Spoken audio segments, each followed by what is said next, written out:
حامدا ومصلیا اما بعد فاعوذ باللہ من الشیطان الرجیم بسم اللہ الرحمن الرحیم۔ میرے طالب علم و حفاظ کرامو، آج آپ کے سامنے درود شریف کے حوالے سے بیان کروں گا کہ حضور علیہ الصلاۃ والسلام فرماتے ہیں کہ زینوا مجالسکم بالصلاۃ علی فإن صلاتکم علی نور لکم یوم القیامہ،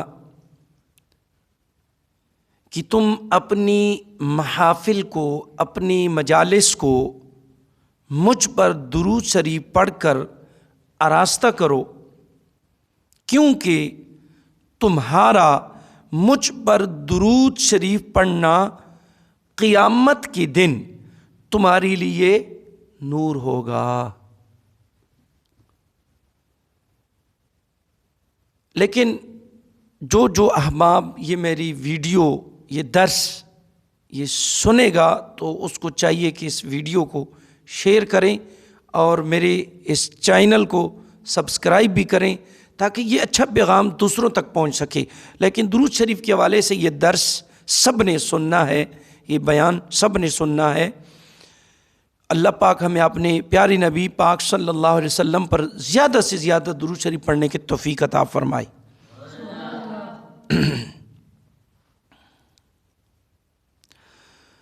اگلی حدیث مبارکہ ہے، سرور کونین محمد الرسول اللہ صلی اللہ علیہ وآلہ وسلم فرماتے ہیں کہ ان اللہ وکل بقبری ملکن، بے شک اللہ تبارک و تعالی نے ایک فرشتہ میری قبر پر مقرر کیا۔ بے شک اللہ عز و جل نے ایک فرشتہ میری قبر پر مقرر فرمایا ہے، اعطاہ اسماء الخلائق، جسے تمام مخلوق کی آوازیں سننے کی طاقت اللہ تعالیٰ نے عطا فرمائی ہے۔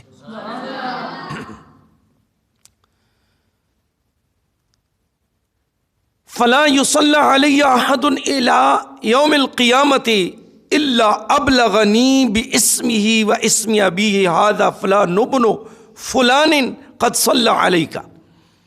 پس قیامت تک جو بندہ، جو شخص مجھ پر، حضور علیہ الصلاۃ والسلام فرماتے ہیں کہ قیامت تک جو کوئی مجھ پر درود شریف پاک یعنی درود پاک پڑھتا ہے تو وہ مجھے اس کا اور اس کے باپ کا نام پیش کرتا ہے، کہتا ہے کہ فلاں ابن فلاں نے آپ صلی اللہ تعالی علیہ وآلہ وسلم پر درود پاک پڑھا ہے۔ لیکن جب آپ پیارے بچوں، جب آپ درود شریف کا کثرت یعنی درود شریف زیادہ پڑھیں گے تو وہ ملائکہ آپ کے نام اور آپ کے ابو کا نام وہ حضور علیہ الصلاۃ والسلام کو پیش کرتے ہیں کہ یا رسول اللہ، فلاں بندے نے فلاں کا بیٹا ہے، اس نے آپ پر درود شریف کا نذرانہ پیش کیا ہے۔ تو ہمیں چاہیے کہ ہم حضور علیہ الصلاۃ والسلام پر زیادہ سے زیادہ درود شریف پڑھیں۔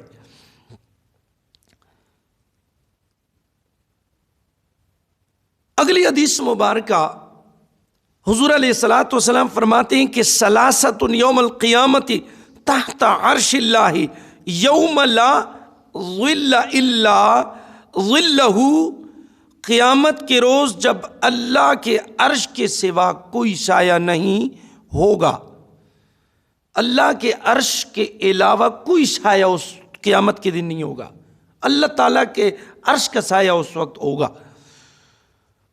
تو حضور علیہ الصلاۃ والسلام فرماتے ہیں کہ تین بندے اللہ کے عرش کے سائے میں ہوں گے۔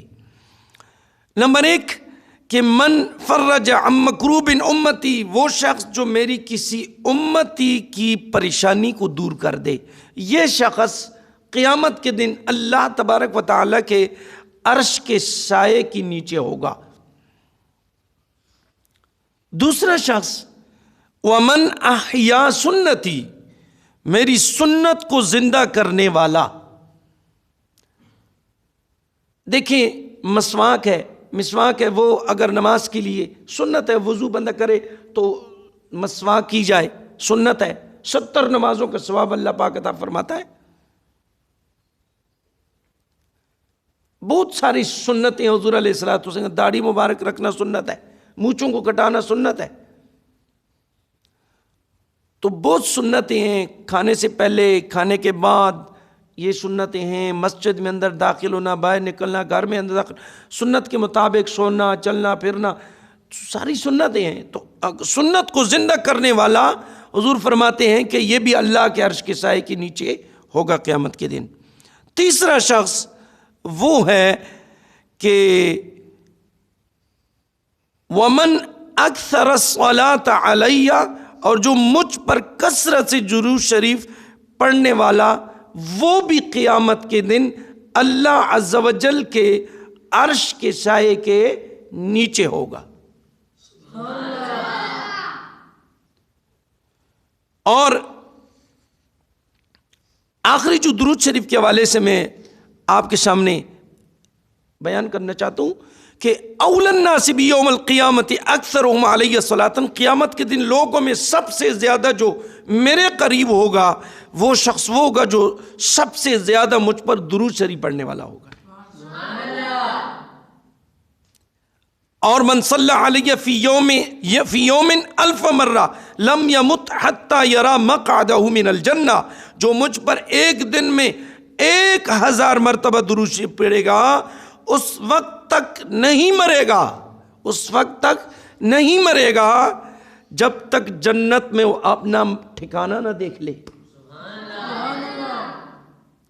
تو اللہ پاک سے دعا ہے کہ اللہ تبارک و تعالی ہمیں اپنے نبی کریم صلی اللہ علیہ وسلم پر زیادہ سے زیادہ درود شریف پڑھنے کی توفیق عطا فرمائے. وآخر دعوانا الحمدللہ رب العالمین.